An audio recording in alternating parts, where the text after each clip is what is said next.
Welcome back to Wild and Weird Radio Live, everybody. Thanks for joining us today.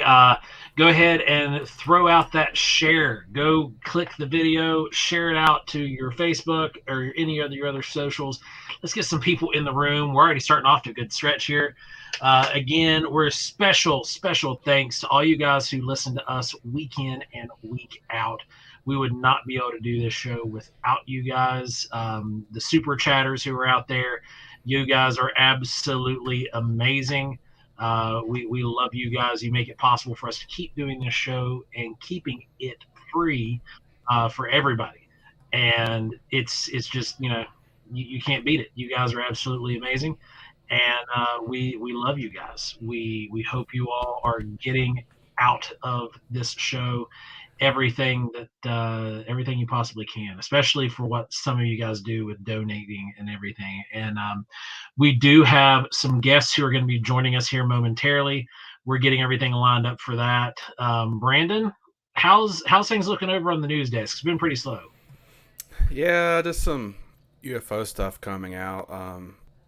Grush went up there and gave his testimony, and there's been some other people comment, like Melton. He's been leaving some comments about how this should help Congress motivate them to actually get involved more. And there was also Arrow who came out and said that they quote unquote have all the information. Whatever that means. This one's gonna get deep, man. Like especially with December being the time they're gonna have to have the big hearing and release some of this stuff.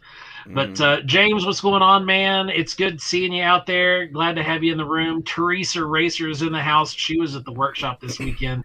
I might try to get her to sneak in here, even if it's just audio only, or she can just text it out and we'll read it out loud, whatever she got from the workshop. Because we did have some wicked stuff happen. Like it was pretty wild. And the bad part was there was a handful of people that normally don't go out with us on the night ops, and that is when it does get a little weird. And of course, we've got the executive producer, Mr.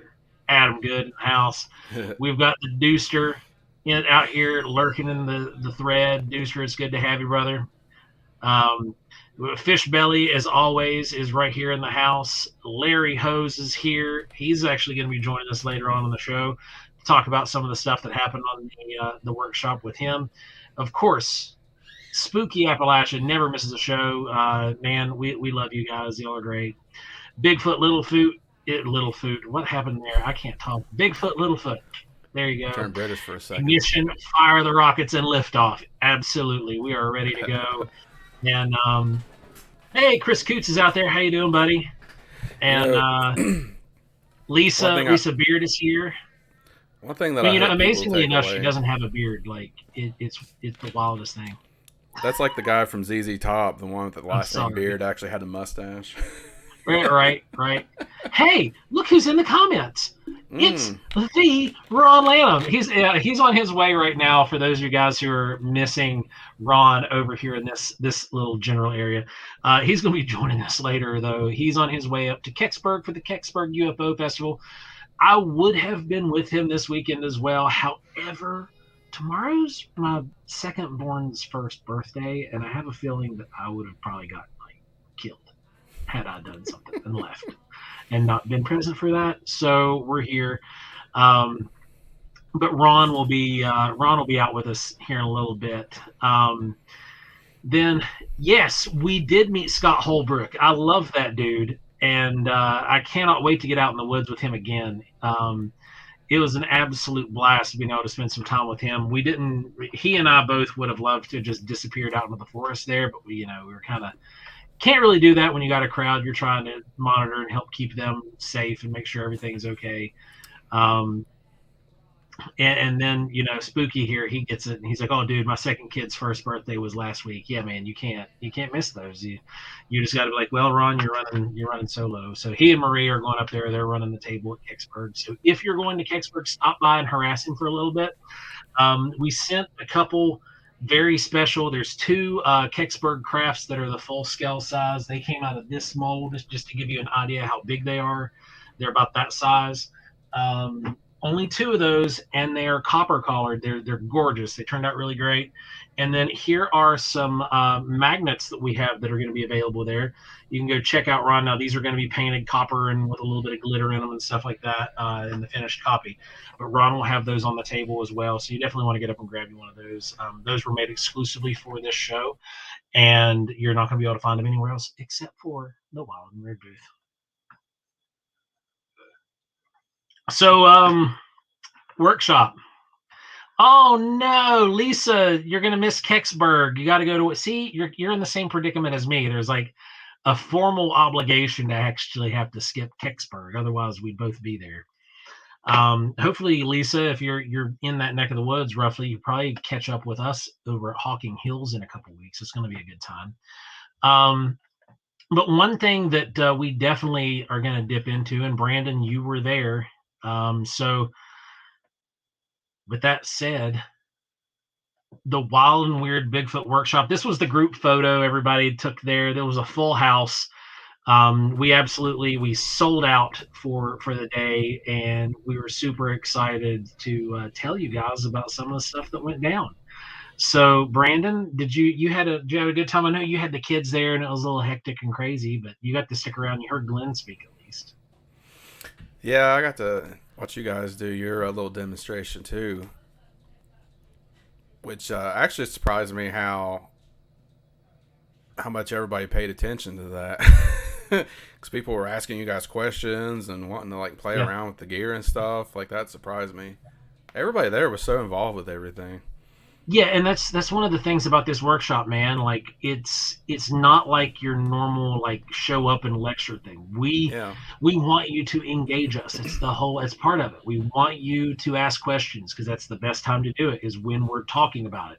Mm-hmm. And we want you to be able to use the gear and hold it and work with it. That way you can familiarize yourself with it. So that way if you get that gear yourself, you've already taken some of the learning curve off of its usage. Yep. I think a lot of people were surprised by the FLIR, how accurate it is. Yeah. That when they were seeing there was that nest right above our heads. Mm-hmm. That was pretty neat. We had a nest with some birds in it up above our heads, and we were scoping it, and that way you could actually see the collar of the nest, and you seen the babies' heads come out.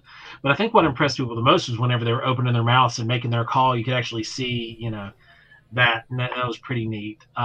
Now, unfortunately, though, you left a little bit before we went out on the little hike we did. Oh, I know. I'm kicking myself for it. And that sucks because we went out and did the little not night, but this was the nature hike. Mind you, it was a torrential downpour the majority of the time. But as soon as the weather broke, we went out and we hit the woods. And my whole goal was to just show people how it worked and what was going on and how, different species of plants, some plant ID, some tree identification, other things that you see out there in the wild that you might not know what they are that wind up being food sources, like those crayfish holes and different things like that, just showing people, around. And then Larry, Hose, and myself were out walking around, and we had made it just around the bend. He was up front with me, and we walked around this one bend, and all of a sudden there were some footprints. And Larry, if you are listening right now, I'm going to bump you the link to StreamYard. If you want to go click on that, and that link will bring you right in here, and I'll add you to the show, and then we can actually talk about it. While we're waiting for him, I had went up there earlier because my wife and kids went up there, and they were throwing a fit, and I was just looking around, and I was like, man, this would be a perfect place for a Squatch to come down here to, play in the creek, look for food. There was a big rotten log right there, and I even came back and told you about it. That was a nice little area for one to run through. Yeah. Rita Jean says, hey, guys, I'm new here, just tiptoeing into the Bigfoot world in Middle Tennessee. Hey, you're doing it in a good spot. Yep. We've got some friends who are down there in the Tennessee area. The Deuster is one of them. and there's a lot of good area down there. Actually, if you want, I can even help you out with some looking at Google Earth. If you want Mm-hmm. to get a hold of me on Facebook or on Instagram or something, just shoot me a message and I will help you. I'll show you how to look at Google Earth and pick good locations and stuff that would work for you that could yield possible results. So I think that would be kind of fun. So feel free, reach out anytime. You can catch me over Joe Purdue on Facebook, um, and then or you can just message Wild and Weird West Virginia. Go over to Facebook, go to Wild and Weird WV, or you can go to wildandweirdwv.com and get a hold of us there. I mean, we'll help you out. We'll do everything we can to help you out. It'd be great. A friend of ours from Tennessee last year actually came to one of the workshops, and he had an absolute blast with his family. So maybe we can catch you out in the field sometime at one of our other workshops. You can make the trek. I think it's only about 6 hours from Central Tennessee to get here. It's a little bit of a jaunt, but it's worth it for what you get that day. Mm-hmm.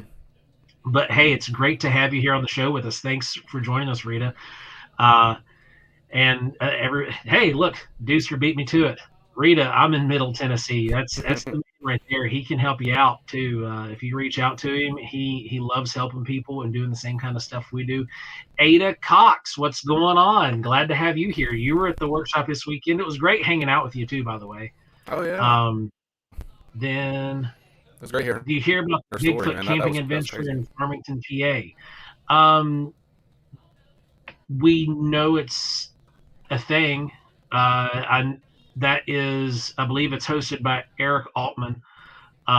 He's done that one in the past, and I'm not sure what the status for the future holds. But if there is a status in the future, you could probably figure someone's going to be there. Just, but we'll see. We'll see how that works. Um, what? Check your Larry. Check your Facebook messages. I sent it in Facebook over there. Just click that link that popped up, and it should bring you in. Um, let's see. Coming up, yes, the date hasn't been released yet. Yes, we have been in communication, so we'll see. Fingers crossed. But yeah, Eric's a good friend of ours. He's a good dude, and he's reviewed some stuff for us in the past. So let's see. Hopefully Larry can get the kinks worked out over there and can jump in here with us. Adam, I'm also going to send your link right now too, as well. So once you get the link, Adam, we can bring you into. Um, then let's see. All right, I think we've got everybody covered out there in the comments. So with what we did with the workshop, man, it was fun. So we found some tracks. Larry and I made it up out front, and we found some tracks, quite a few actually. It was around 6 to 8. We actually cast 2 of them. Glenn was there with us, and so was Michael, and we started tracking. We got on it. Like it was, we're in it. It went from being a practical exercise where I take you out in the field and show you some things to an actual real life investigation. And it's one of those things where I know we were telling people that don't bank on seeing anything. Don't count on having some kind of an activity because you don't normally get that stuff all the time. But we went out there and it was a area that does have activity. It's an area that we have recorded activity in the past, and it was an area. It was actually the last area that I got to go out into the forest with Wayne, and we had an encounter out that trail, and because it's one of the least traversed trails in that area. It's one of the trails that when I was working there and taking people out on educational hikes, that was kind of my go-to because normally the trail was moderately overgrown and you had a really good chance of finding really cool animals. For example, Mm-hmm. this was one hike with a group of kindergarten to third graders. Okay, we start out on the trail, and we get up to where this tree had fallen across the path, and you had to kind of walk under the tree. Well, a squirrel starts running across the tree, and we see this hawk just dive bomb it and thunder punch it out of the sky. And all the kids are like mortified. You got half of the group that's like, yeah, and half of the group that's like, ah! And it was hilarious. We got them chilled out and calmed down, and then we started going up a little bit further. And then all of a sudden, again, I'm up front. I've got all my gear as usual, and I hear, and I was like, well, this is going to get interesting. And it was actually a rattlesnake. And so the kids got to see a rattlesnake. That was fun. I moved it around, and it went off on its way and did its thing because they don't want to be around people any more than we want to be around them. Mm-hmm. And I see you down in there, Larry. We'll get you in just a second. And we, in this process, we go around another maybe 100 yards, if that. And one of the kids starts like freaking out and grabbing my pant leg, and he's like jerking at my pant, and he's pointing up. And I'm like, oh man, the last thing I need right now is these kids to actually see Bigfoot. and I'm like, oh man, please, because how am I going to explain that? How am I going to? But we turn, and there's a massive beech tree. It's like probably 4 foot wide beech tree, and up in the first crotch of the beech tree is a probably about 150, 200 pound black bear, just sleeping, conked out, got his legs hanging over the crotch, and his head's leaning against the tree, out like a light. So I'm telling all the kids, be quiet, be quiet, be quiet, just kind of relax, chill out. We're gonna go that way. And so we ended our nature hike at that point, and I took them out a different trail that was going to be hopefully a little bit less active. And but I mean, what within 10 minutes they saw a squirrel get dive bombed, a rattlesnake, and a black bear. Welcome to West Virginia. So that was the trail that I took everybody out. And so I got Larry here. I'm going to bring Larry on deck and have him talk about some of the stuff that we experienced. And I got Adam here too. I'm going to bring both of you guys in.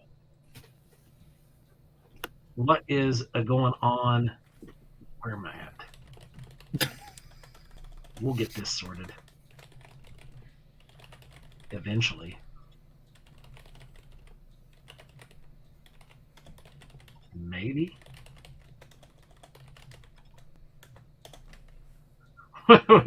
We're just dancing around this room here right now, guys. Here we go. That works. All right, Larry, can you hear me? I think maybe Larry's internet connection dropped. I can't hear anything. Can you hear me, Adam? Yes, I can hear you.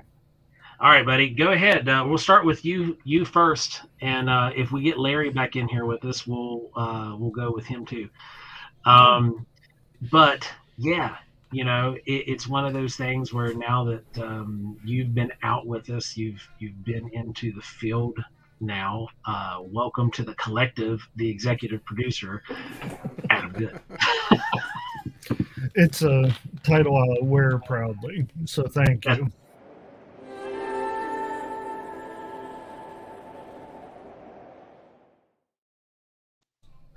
A blessing has been bestowed. So a blessing from the Lord. So guys, fill me in a little bit. How did your experience go at the workshop? Oh, which experience? We'll start at the top. You know, I mean, there were several. Which experience? Oh, Larry's moving. Can you hear me now, Larry? Yeah, can you guys get me? There were several. Which experience? Oh, Larry's not. Can you hear me now, Larry? Yeah, can you all hear me? There were several experiences. We got a weird echo going on, guys. Yeah, I'm trying to shut everything down now. Yeah, you're good. We got a weird echo. Technical difficulties, everybody. Just bear with us for a minute. All right, can you guys hear me now? Oh, perfect. So, Adam, go ahead and tell us a little bit about your time with us at the workshop. Well, being executive producer, I did help provide some forks and spoons. So, You did, yeah. You had forks and spoons for the dessert. That was much needed because yeah. this guy forgot them. Luckily, that was the only thing I forgot. Yeah. No, but in all seriousness, what was the pinnacle for me was the tree falling. Oh, the tree. Yeah, we're gonna hear that too from a couple other perspectives. So You know, that tree was interesting, man. that it was a very familiar sound to me, living out in the woods as I do. I've Yeah. heard that quite a bit, but it was right on cue as we were talking, all of us talking and getting ready for dinner. So, and it came right as we were talking about what we'd gone out and witnessed and talking about the feet and everything. And Executive producer, Scott Eddie, cult leader, same thing. Teresa's got you pegged now. oh, she does. She does. No, and watching you all also plaster casting the findings what In we real found. time. Like this wasn't something we put together. Like again, we did not plan on finding anything, but it turned into something real quick. And watching actually the technique that you used for using plaster in the creek was really interesting too. Something that I had no idea about, so that was great. And after the night walk, whenever we had the coming back and having Jess start talking about what she had experienced by herself, and then going out and seeing validation to that was amazing as well. So Larry, because you were with us when we went out on the night hike, you were up front with me when we found the tracks. Right. And Larry was a co-discoverer there. Like we both zoned in on him, saw him at the same time. But what I thought was the most interesting part about all that was just as you and I were crowning that little bend, Mhm. you stopped and you said, "Man, this would make an absolutely fantastic ambush point." Right. I kind of took my military training and was looking at the terrain, and if I was sitting looking for something, that's exactly where I would have been. Yeah. And when we get around the other side of that bend, the first thing we see is footsteps leading down from that area. Right. And the first thing I thought was great. Nobody's going to believe any of this right now. Right. That's kind of where I was too, because man, and Ron even at one point said, "This stuff has got to stop happening, Joe. We have got to stop having this conversation with people about they come to the workshop and weird stuff happens and they actually experience stuff that they're not supposed to. We tell them they're not going to experience, and then they do." Let me offer a Um, suggestion, Joe. Don't ever hold a Dogman workshop, okay? Like, Yeah, right. That's the plan at this point. That's the last thing we would need. Right. So when we were walking out, James, Larry, not James. I was reading James Good's or James Boggs post over here, but anyway, Larry, when we were walking out, tell them what happened, because I even when it happened, I told Ron, I was like, I'm not telling anybody. Yeah, you said I had to do it. Yep, Larry has to do it because he was here. Yeah, well, we were standing back there, we were looking at that little baby goldfinch that was sitting on the log. Yeah. And we had finally decided to go ahead and turn around because everybody else had already left the woods, except the other guy that was up on a ridge on the other side of the road there. Yeah, that was Scott. Scott was up there, yeah. And just out of nowhere, that rock came down through there, and it came down to the treetop, so it didn't roll down the hill. It was thrown pretty good, and I know I couldn't have thrown one that far because I immediately looked back where I figured it came from, and there was nothing on that ridgeline. Yeah. Worst part is none of us were recording. So. Oh, I did. I had my recorder on my hip. Oh, did you? Okay. there's no video, but we do have audio. I've separated the audio of that rock hitting the ground. Good. And then we recreated it with the other rocks there to figure out about how big it was. Yep. And I know just on baseballs, grenades, and stuff like that, even something as light as some of those can be, you can't throw it that far. There's no way a person could throw it that far down that ridge. Yeah, it was a pretty good toss for something that size. And when it hit the ground, like it just made the boom, big thump. And unfortunately we didn't catch it on video, but we do have the audio snippet of that. I don't have it with us here because we're in the process of cleaning up the audio. We're going to talk about that here in a little bit. We did capture some pretty interesting stuff. Awesome. With the audio. I still have one recorder that I hid before we went out on the night op, that I'm going to have to go over some of the data for it because I left it at the shelter. So that way there was something recording while we were gone. Because what happens a lot of times is we've generated all this attention right here under the shelter because it's where we've been all day. That's where we cooked. It's where we ate. We've been, carrying on, having a good time. Everybody's laughing, making noise. You have, a youngin' that's sitting there making wood knocks and whistling all day. So we were primed to get some action. And don't forget my kids screaming and crying all day long. Oh yeah, your kids they weren't screaming and crying all day. They were over there having fun too, but there was crying, there was noise that would have been interesting to say. They were up that trail crying at one point, so that might have been part of it. Yeah, that's true.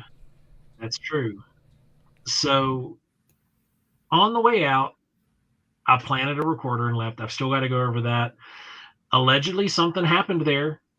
One of the people at the workshop stayed back near the shelter and wound up getting spooked into her vehicle.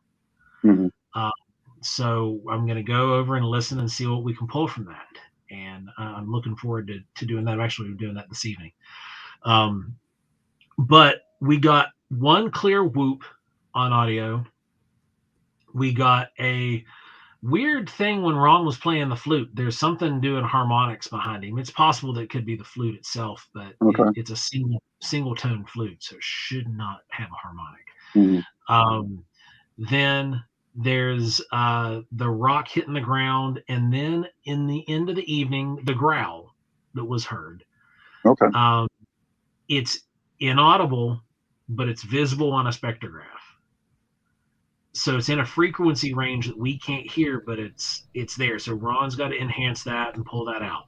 Huh. But you can see it, like it's clear as day. Here it is, and then did you hear that?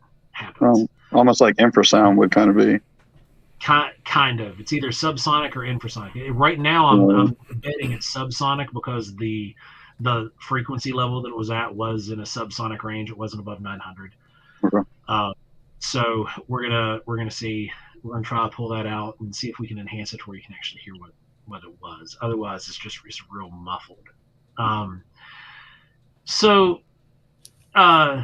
Larry, go ahead. Adam talked about the tree falling. Go. I'm cooking dinner at this point. We've come out of the woods. Larry and Ron are telling everybody about the rock that fell. I've got the grill fired up, and I'm getting ready to start cooking. And then, go ahead. I mean, it took a little while. You were kind of, I don't know, I wouldn't say halfway through cooking and everything like that, but you definitely had a bunch of stuff on there. And so, first thing I thought it was gunfire, which would have been weird because that was the first thing that went through my mind, as the tree was kind of crashing down through the rest of the trees and everything like that. But I mean, I don't know if I've ever actually heard a tree fall and sound exactly like that one did, that it kind of set me off the way it did. Yeah, but that was unique. Yeah, because I know you reacted to it, I reacted to it, and I know you were in your head, we're probably saying not a gun, not a gun, and I was saying not a gun out loud, and so I hurried up and I did get my phone out right afterwards and started shooting video up the hill. And I do have to go through that video and look at it because I thought I might have seen something through one of the holes up through there. Yeah. But I thought I did too. It could just be me wanting to see something, which who knows. So I have a question. Do you think the difference between a normal tree falling and that one that made it sound like gunfire kind of is because it might have been a healthy tree that got shoved over, and that's the sound of all the healthy fibers snapping when it was being pushed over? That's exactly what I was going to say. It reminded me of during the winter time whenever we have ice storms. And Yeah. when we a couple years ago with the ice storm we had, I went outside and just watched and listened to trees going down like that. Yep. And it's all this sap and everything that's healthy being slowly pulled apart. Mm-hmm. Yeah, this wasn't a dead tree. When a dead tree like that falls, particularly even in that forest, because I've been around many of them, there's a lot of thuds. You don't get that snap, crackle, pop phenomena.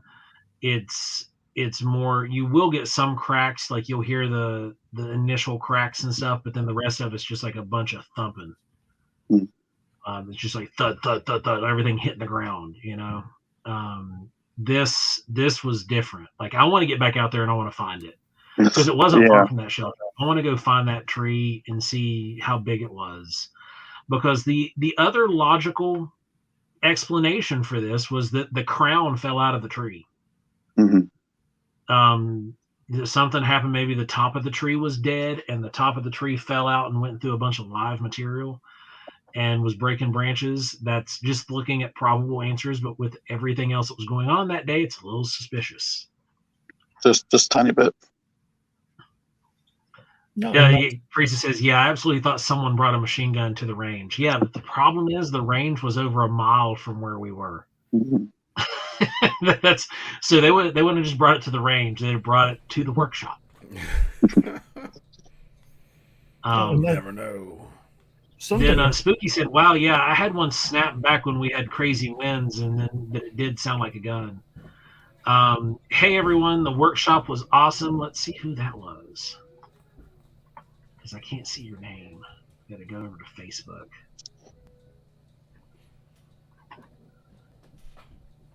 That was Nancy White.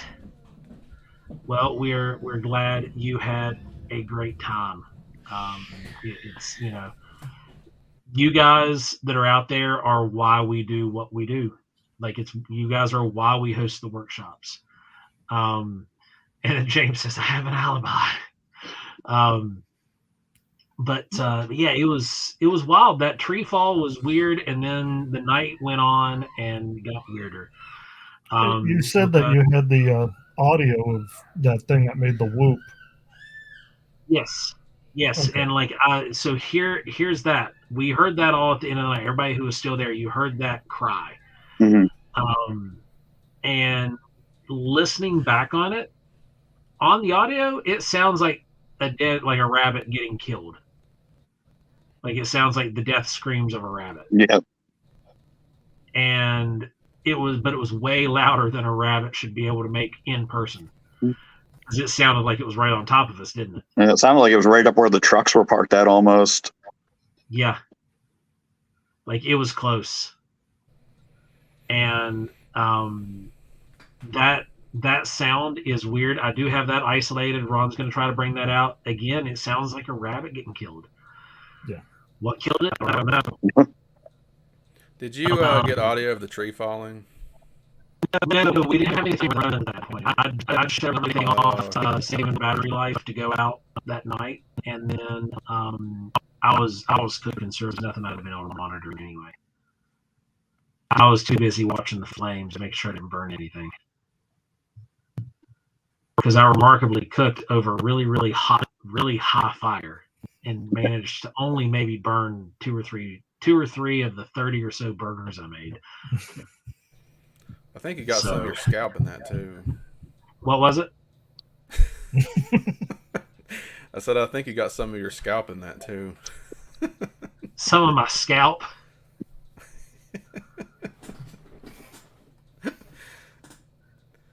But yeah, it was. Angie says we really had a great time. Wish we could have stayed longer. I wish you could have too, because it went off. Right after the nature hike, things went off, it was nuts. There was stuff. I actually got a recording of something get thrown at the shelter as well after everything was wrapped up. I left my recorder running, and what the Maria packed up the 2 kids that came and put them in the vehicle because she had heard something get thrown and landed on the roof of the shelter. And I'm just sitting in there. I'm trying to ignore it all, and I'm just taking it all in because the last thing you really want to do is react.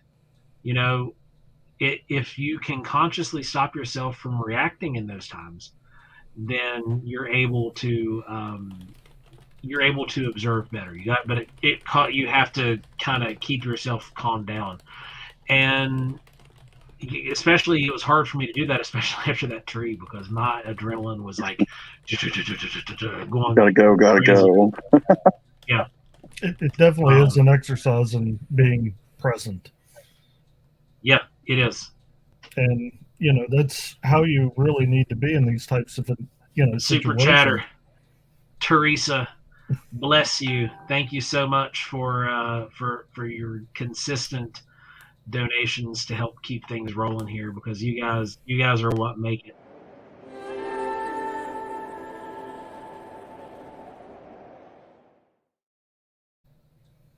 A blessing. But yeah, go ahead, Adam.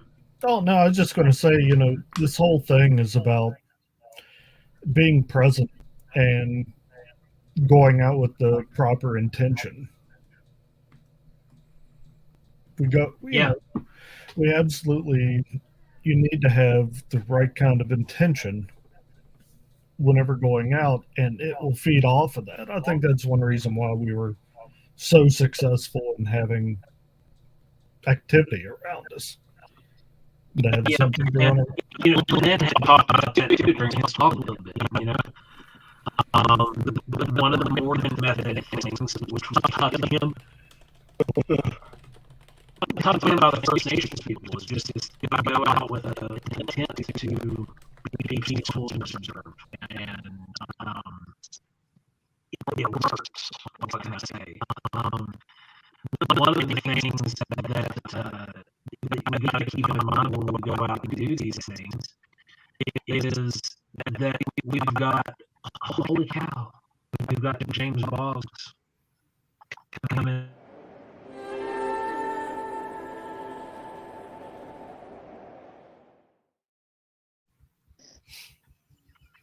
And more his blessings. expression was priceless. Which expression for which one? Ada.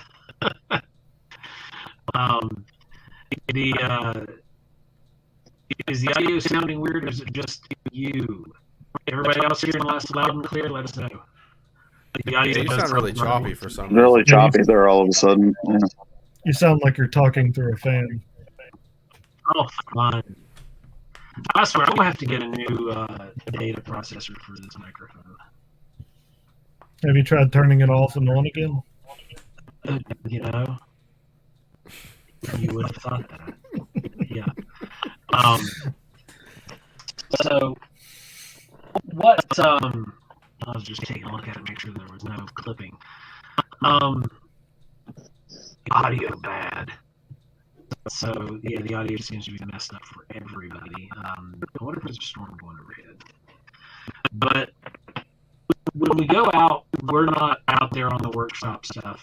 Even when we're not on the workshop, we're just out there doing an investigation. We're not the type to go out and knock on trees.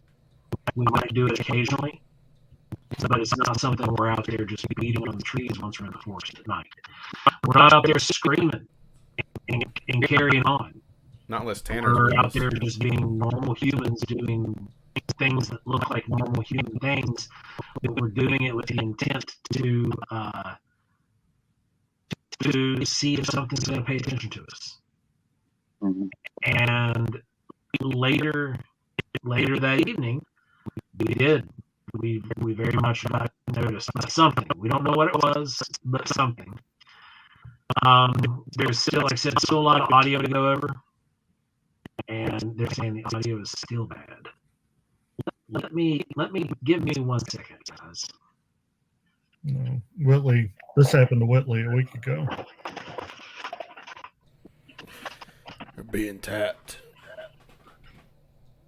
They're on to us. Yeah, right. That's what was going on with Whitley. Same thing, kind of an echoey that kept getting worse and worse and kept ramping up as he talked about something deeper. So.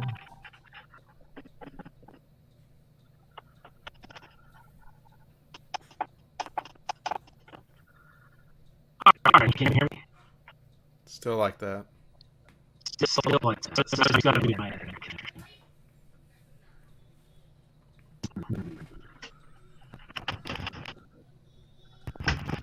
It's a little darker than usual outside. I'm not sure what's going on. How much power are you pulling in your house right now? The air con's kicked on? We don't run a whole lot. Yeah, restart your machine. I'm going to drop off here. You guys stay in. I'm going to restart, okay? Hopefully it doesn't drop the whole feed when I leave. I understood all of that. We'll see you in a few. I'm not sure how that'll go with UBS and Toast leaving, but we're going to find out, okay? Okay. We'll be right back if something does happen. And are we still here?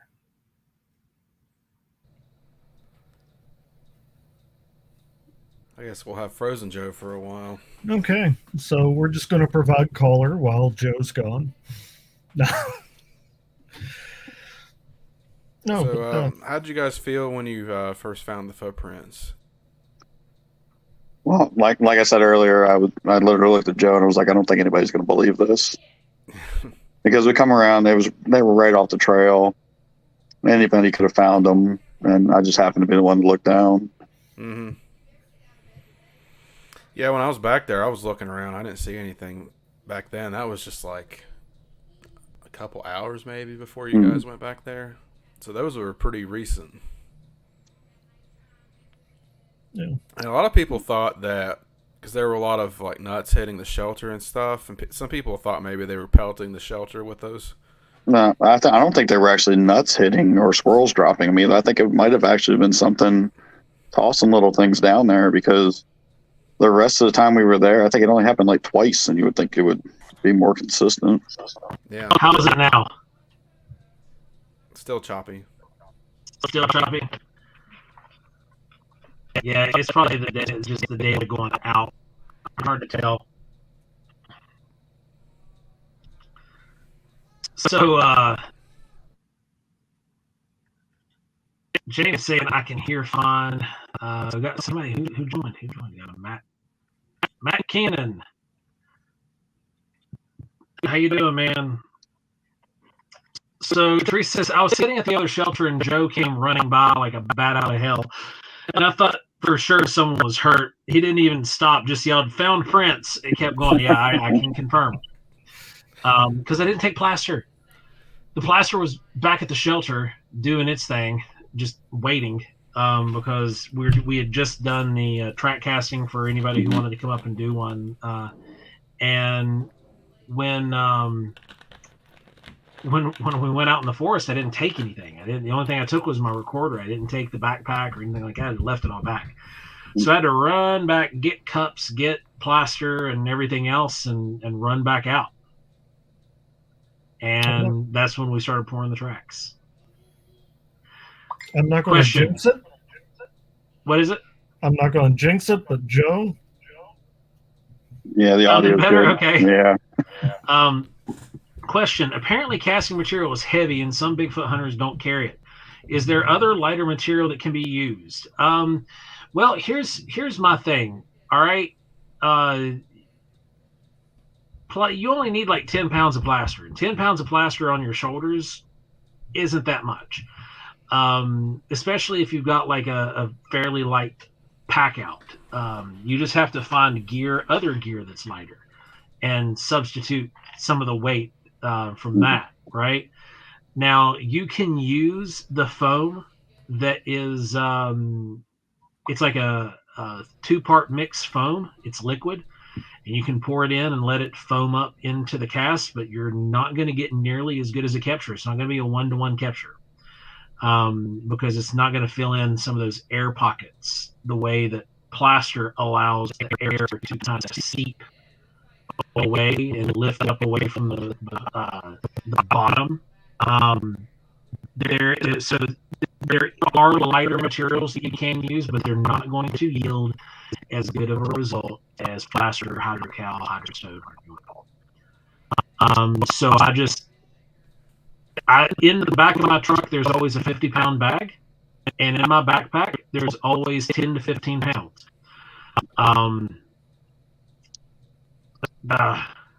That's the only bonus thing I can tell you is to find something to take out of your pack if your pack is too heavy with the 15 pounds. If there's anything to subtract. Because my backpack with water and everything winds up coming in around 65 pounds when it's fully loaded and ready to rock and roll. That's about 60 pounds. Again, Larry can probably attest to this. We're no strangers to carrying 80 pounds on our back at a regular ruck and having to do that for many miles. That's part of training. It's just part of it. And I get it that not everybody is like military fit, military experience, but I'm just used to carrying a heavier backpack and it not bothering me as bad. So he said, the air pockets is what I was wondering about. Thanks for answering. Hey, not a problem, man. The problem with the foam is just you get those air pockets, so you're gonna lose definition. I know that some people can say that you can carry foam. The only application, honest to God, the only application that I find the foam useful for is when you find cracks in the snow. Because plaster has an endothermic reaction, right? Mm-hmm. So plaster will heat up as it's curing and setting, and that is enough heat to actually melt the snow, and you're going to lose your track because it'll get really distorted at that point. So there's two things you can do. You can use a forensic wax, which is a spray-in wax that is used to capture boot prints in the snow by forensic analysts. And there's also, you can spray the foam into the snow because snow prints are normally not the best prints anyway, so you can cast them with foam and probably get away with it. But the wax is really the way to go in the snow, and then you can pour plaster in the wax to capture the rest of that, and it won't melt as much or distort as much. So I'm sounding weird. We're having some weird audio issues. We're gonna have to just power through it. I'm sorry, guys. That's the government. But with casting material, plaster is the way to go. Thin out your pack. If the 10 pounds is going to be a breaker, and I'll say this to any Bigfoot researcher out there in the field, if 10 pounds is a breaker on your backpack, and this is one of those things where I might be poking the bear and could hurt some people's feelings. If 10 pounds is breaking your back on your backpack, you're probably not packing that far from your truck off trail anyway. Just throwing that out there. Like and I understand there are some differently abled people who have different disabilities who do enjoy bigfooting, and that 10 pounds would be an issue, and I get that, but that's where you find a buddy like me who will go with you and pack the 10 pounds for you. So, because I will definitely do that. Oz in the Woods says LiDAR scanning app would be great for the snow. That's absolutely right. The LiDAR scanning for anything, snow, mud, any kind of terrain, beautiful. The apps are getting better and better and better at actually scanning and reproducing stuff, and it's fantastic. It said and then once you do that, you can scan it and send it to be printed on a 3D printer, and it includes all the measurements. That's neat. You can to a degree. So as someone who does 3D printing, that kind of stuff, making little trinkets and whatnot, you are limited by your print bed size. For example, the Wineberry cast would not be printable on any commercially available print bed, because the Wineberry cast is 21 inches tip to tip. And currently, 18 inches, about 18 inches, is the largest print bed that you can get. That is a commercial printer. You can get professional printers like industrial grade that are going to have much larger print beds, but you're going to have a hard time. Oh! Look who we got here. Oh, I made The it. Ron Yeah. Lanham is in the house, guys. Yeah, I made the it. man himself. You guys here? I have no idea. Oh yeah, we can hear you. Okay. Hey. Just making sure. I got a different mic here, so you know. But yeah, you can print. You can scale those prints down and print them out on a 3D printer. But you're going to have a hard time with some of the bigger ones, which the LiDAR scanning, regardless, is one of those things that is a valuable tool, even without the 3D printing, because it's you're able to just scan it, and you can actually map out the entire area. That's my biggest pro for LiDAR, is you can scan the track and then scan everything in the immediate area, and you can create an actual trackway map and find where this thing went. And you can, instead of having to carry, you can still carry your 10 or 15 pounds and collect the best two of all the tracks and go back and get more plaster. Or you can catch much more to the tracks are really good, and then LiDAR scanning the rest of that area and take the entire area and then quickly find that. And you can go and observe that later. That to me is the best thing with LiDAR.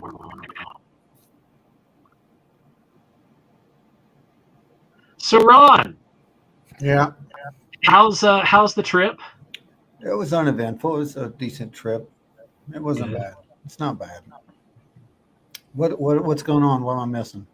Oh, we had Larry and Adam here. They came on. We were talking about the experiences that were had. So, from your perspective, talk about when we went out on the little nature hike.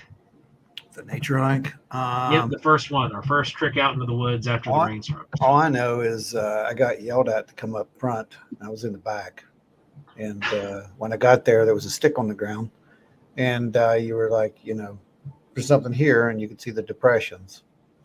And then we kind of started looking around and seeing other depressions that were there. Yep. And so I left. I went to go get the dosimeter at that point, because you never know. And you actually made it back with the plaster before I got back. Yep, and we started pouring the plaster, and then we came in. You got other readings off the area. Mm-hmm. Then as we were leaving, Larry had already given his perspective and where he was at. But when we were leaving, tell everybody, again, what happened, because you haven't been listening to the show. You just jumped in, so fill us in. Well, we were walking down the trail, and literally right off to our right, there was a huge crack in a clack. And I think it was Patrick who was filming beside me. It's like, what in the world was that? And we figured out there was something was throwing off that hill. And it landed probably a few yards in front of us, actually. And then we recreated it and figured out it must be at least about an 8 to 10 pound rock to make the sound that it made, which was just crazy.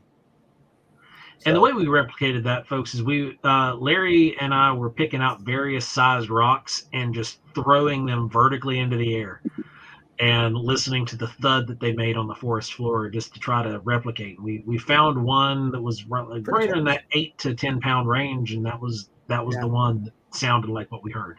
Yeah, it was pretty close. It was quite a clack though on the original when it came through the brush.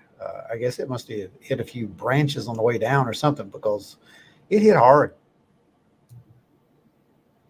So, what went through your mind when the tree came down? You mean back at the camp? Yeah, back when we were. I thought that was. I didn't think it was a tree. I thought it was gunfire at first. Yeah, and I'm like, what in the world, because it was close by. It was right up on the ridge.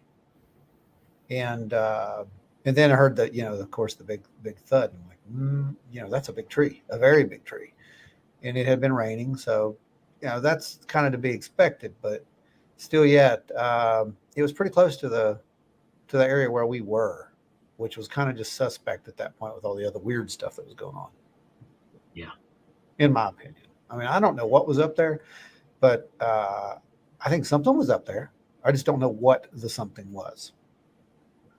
Now, when we came back, because again, this is now everybody's third time hearing this from another person that was there, and so far these stories are rinse and repeat.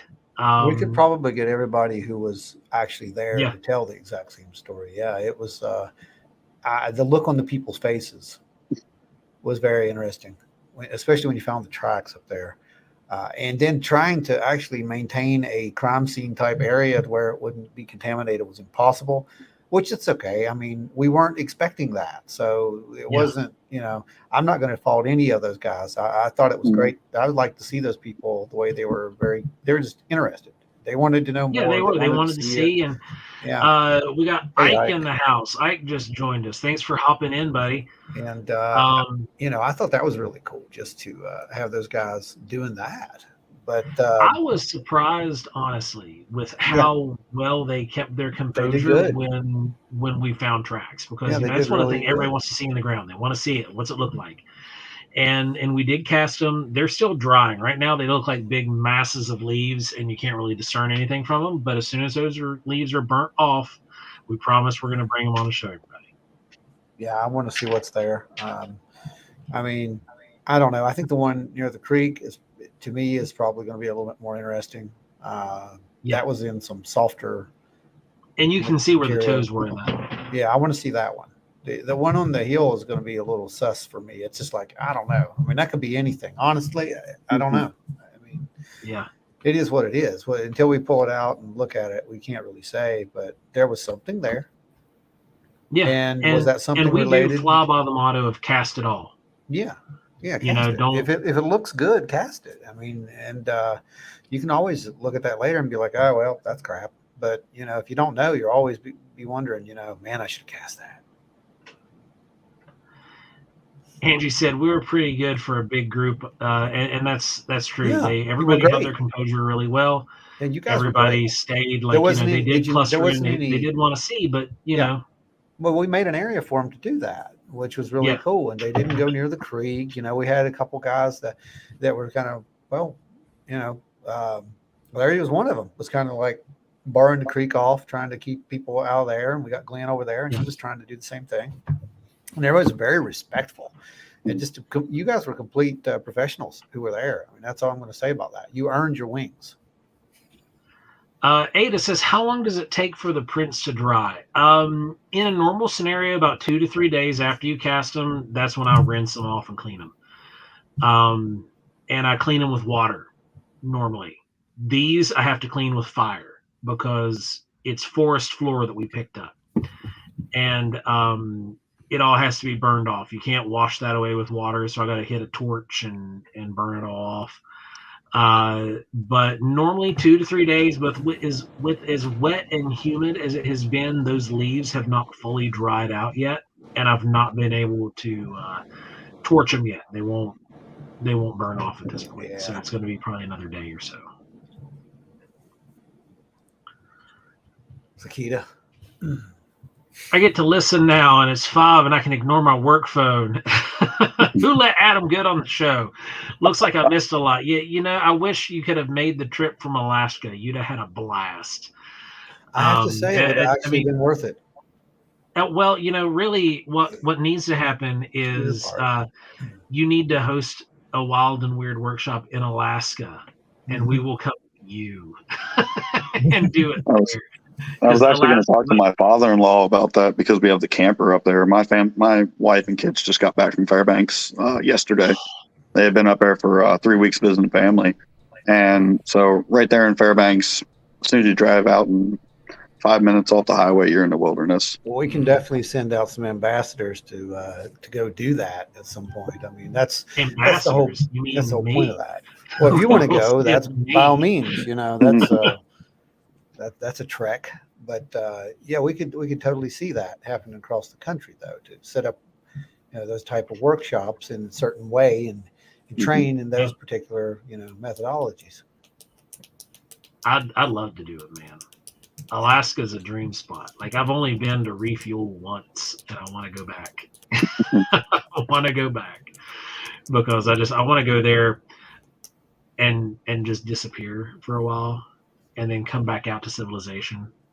I mean, I got a pretty good It'd be hard spot to up get there down. where I know that's almost down there by Eielson Air Force Base in Yeah. that area. Dream trip, man, dream trip. But yeah, we do plan on doing an expansion with these workshops, by the way, for people who do live further away. We want to bring these kind of things to you guys and into your areas when we can. And that's something that's, it's in the future cards. We'll definitely see it happen in the future at some point. Then yeah, Ada, you are welcome. Any kind of questions like those, we are more than welcome here all the time. We'll also be doing some virtual events here very shortly as well. Thanks to some of our donations that you guys have been giving us. I have a feeling we'll be upgrading very soon, and that's going to give us the ability to actually do some really cool live seminar type stuff. So it's going to be really cool. Yeah. Can't wait to see. Yeah, it's going to be awesome. You'll probably be part of it. Well, yeah, you guys will probably be part of it. So, now with all that said, we came back out. We went out into the woods that night, Yes. Ron. Yes. And you were in a different group than me. You guys stayed back a little bit further back, and We hung back, and we were heading your way, and we fell back a little bit. Patrick couldn't get through a certain spot there, and then I think Glenn had went back, and we kind of got sidetracked too, because I think it was Larry was coming up beside me, and he said, "There's something on that hill." And I'm like, "What?" And he's like, "Yeah, you've been hearing something up on that hill for a bit now." And I'm like, "Oh crap! It's flanking us. It's up on the ridge right above us." I mean, it was just a little bit. I'm like, "Okay." So I had my hands full. This is the thing. I had my absolute hands full at this time. So I started handing off equipment. And I pulled out the thermal and pointed at the ridge line, and we see what looks to be a heat signature, or I see what looks like to be a heat signature, right? And I'm like, well, that looks a little weird, but I'm not tethered yet, because I'm still thinking this could be just, a stump or something like that. Mm-hmm. And I'm looking around for other things, and I can't really find anything that's giving off a heat signature like that, except for off to, I think, the left, there was a little bit of a warmer log that had fallen, but it still wasn't this bright. You saw that too, Larry, when we eventually it was. Yeah.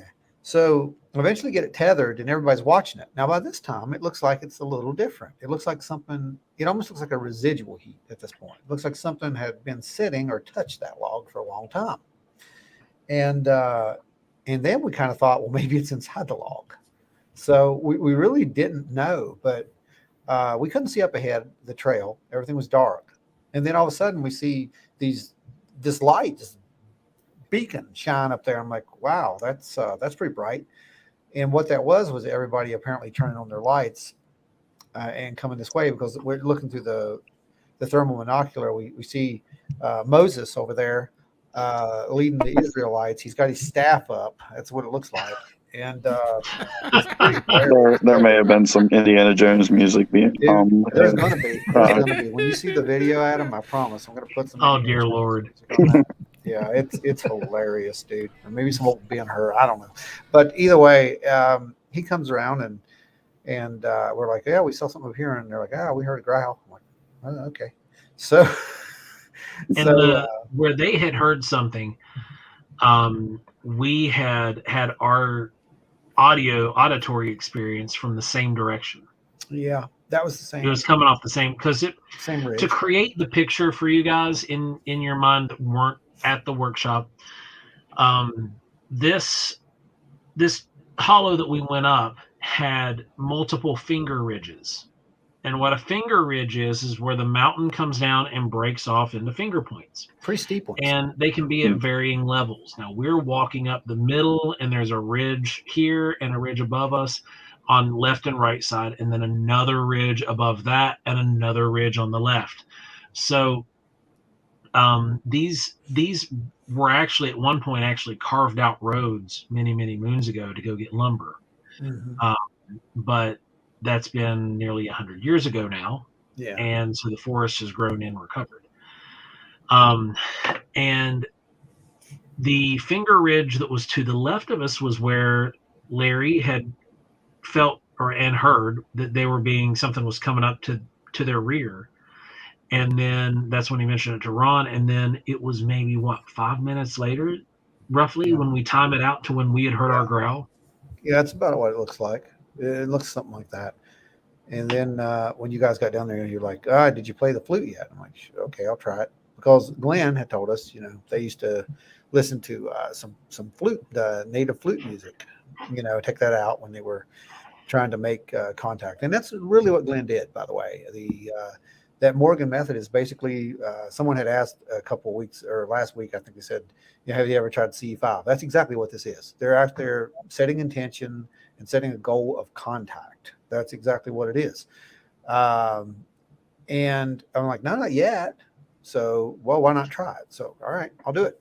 So I played a few bars, said thanks. We went back.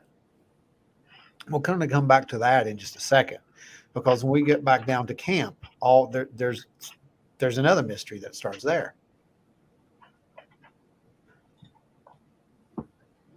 What are your thoughts on finding single footprints in places like mud patches where there should be a trail of multiple prints, but there isn't? Like a creature just disappears. Yeah, what's your thought on that, Joe? I know there's many different thoughts on that. I've got my own, but I think Glenn made a really good possibility for that.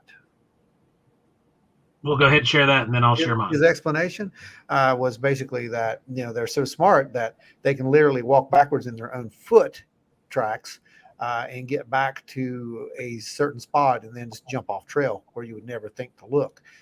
I can buy that to some extent, but some of these strides are so far apart, it would be almost impossible to do that backwards, in my opinion. Right. And I also the physics and the mechanics behind it just don't. Mechanics, you just don't do that, right? You lunge forward, your muscles are working completely different. And not to mention, it would also, if you did walk back on those tracks, you would see a difference in those tracks. I think that you would definitely see a difference in the reversal of the foot, the mechanics of the foot, the whole thing. Yeah. My take on it, I'll say it again. I don't necessarily believe that this is a 100% physical creature that we're out there tracing around. I know that there are people who are of that camp, and that's cool. But I have to follow the data, and the data that I'm seeing says that there's something else out there. That's me. And my point of view is that quite often, like Ron had mentioned, these strides can be very far apart. These, unless it's a massive field of mud, then you should be able to find more than one. I teach tracking classes with the DNR here in West Virginia. And I show people how to do this kind of stuff. And a lot of the times people will see tracks and they'll see trackways and assume that they've disappeared, only to find that when somebody who is a tracker gets into the area, will pick back up on the trail. It's as simple as a big sidestep or going into a different direction. But then there are times where we do run into the other, because I'm in the camp that this is a ape or human, hominid of some sort. Or in between, yeah. And, this is one of those things where having a research team with multiple points of view and multiple opinions comes in handy, because we're not an echo chamber. Mm-hmm. Ron has his point of view. I have my point of view. And I do agree that we're dealing with something else in the woods, but that's just what I think it is something else. I don't necessarily think that the flesh and blood aspects of Bigfoot and the supernatural aspects of Bigfoot, or that are attributed to Bigfoot rather, are one and the same entity. I think there's two different phenomena. completely separated phenomena that are occurring, and they just happen to be occurring in the same places. But odds are, if you got me into an area where you only see one or two tracks and it looks as if they disappear, odds are pretty good I'm going to be able to find more. Because a lot of the times tracks don't look like what we think they look like. Terrain changes, the roots and stuff, the substructure of the strata can change what the surface layers look like when they're stepped on. Larry and I saw a prime example of that when Larry and I got on the trail of one at the end of the night. Mm-hmm. We found a series of footprints, and then all of a sudden we got into an area that was made up of clay and roots. You could run a horse at Mach Jesus speeds across this stuff, and it wouldn't leave an impression. That's how hard the substrate is there. But on the other coin, I have been in a scenario with Ron when we had, and we showed this at the workshop, where we had a set of tracks literally disappear. There was nowhere for them to have gone. We looked up the ridge. We looked all around the area. Literally, they just stopped. And there was radiation. There was high spikes of radiation there. Now, that to me says something completely different other than, a hominid of some sort. Or maybe it was and it got abducted. Who knows? No, don't laugh about that, because that's actually one of the other possibilities. If we're not dealing with something per se, single thing, one or the other, then there is the possibility that something is watching the other. That's what I think. That's a very good possibility. I mean, we don't know. That's why we're collecting the data, and the data is taking us in some weird places. There is overlapping data, and it can't be ignored. And I've said it before, if you're ignoring it, you're not doing your due diligence. That is not what we are doing. I don't care how weird it is. We're going to note it. And I don't have, I don't care. I really don't care what this is. I just want to find some kind of answers or get some data that someone else can find some answers on. But I'm not going to ignore the weird stuff. Oh yeah, no.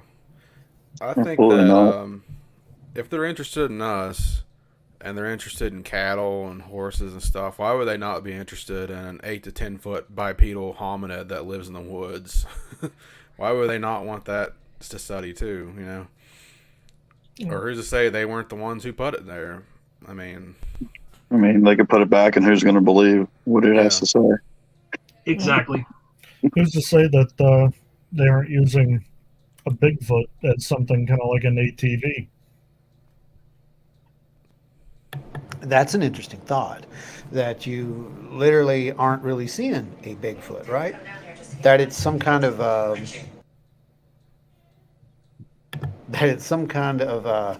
strange, not really a suit, but it could be a suit, I guess, right? It could like be a hitchhiker. Kind of a camouflage. I think that's what. All I'm seeing is the movie Men in Black, and all of a sudden his face lifts up, and there's like a little pilot, like. Yeah, something like that. Exactly. I mean, I was going to say, maybe you guys should have named that Bigfoot Travis. Yeah, we don't. Yeah, you're right. So Matt says, thanks for the feedback. Anytime, man. Anytime. It was a really good question. Anybody's got any questions? Yes, that was a beautiful question. I loved it. Anybody's got questions, please ask. Do you think sometimes that one of the disappear? things, like Ron said, we do not turn away from the weird stuff.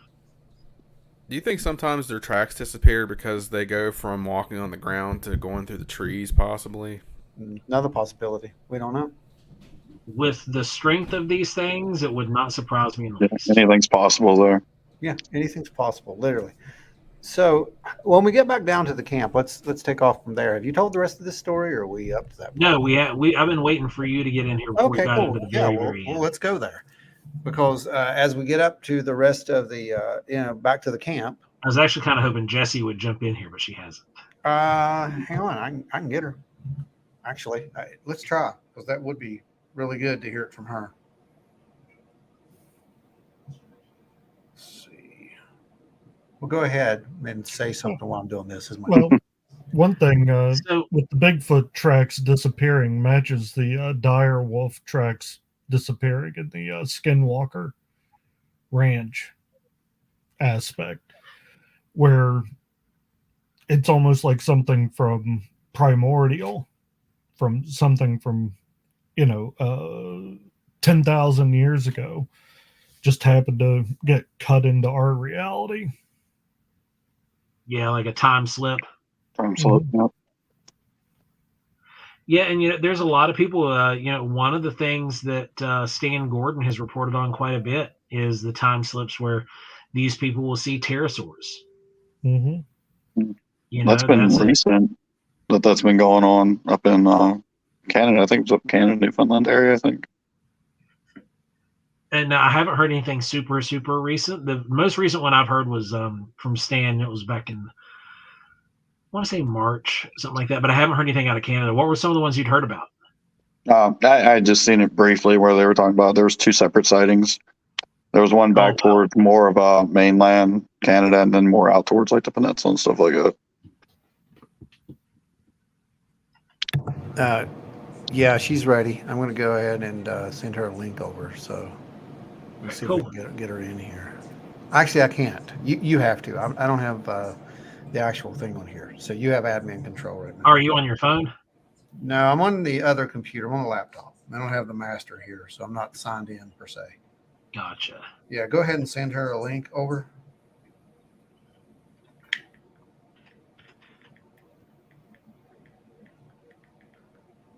There we go. So I will, while we're doing that, I'm just going to address the incident where I told you I was playing a flute, right? So I was over at Joe's last night where I was picking up some stuff to take to the show, and he has this audio clip he wanted me to see, which is weird. It's the flute, and it's on the spectrograph, and you can see my notes being played clearly, right? But behind it, in an upper frequency range that can't be heard, there is a harmonic frequency there. Now, I haven't got to run it through my spectrum analyzer yet, so I'll be doing that next week.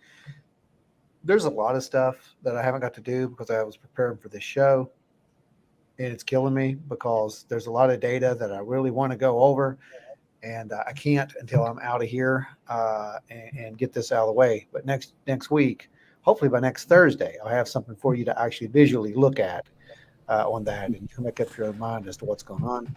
It may just be a resonance. I don't know. I'm not sure, but I don't know how a resonance can look like that. Is it possible that one of them might have been whistling along with you or something? Do you think? Dude, it's the exact same note, and as far as I can tell, it's at the exact same time. Now, what's going to be weird if it was an echo, it would be offset just a hair. It'll be offset. Yeah. But this is coming in several octaves higher. Yeah, it's several frequencies higher. It's up almost into the ultra high frequency range. Wow. Which is very strange. And it's barely visible. You barely see it on the spectrograph.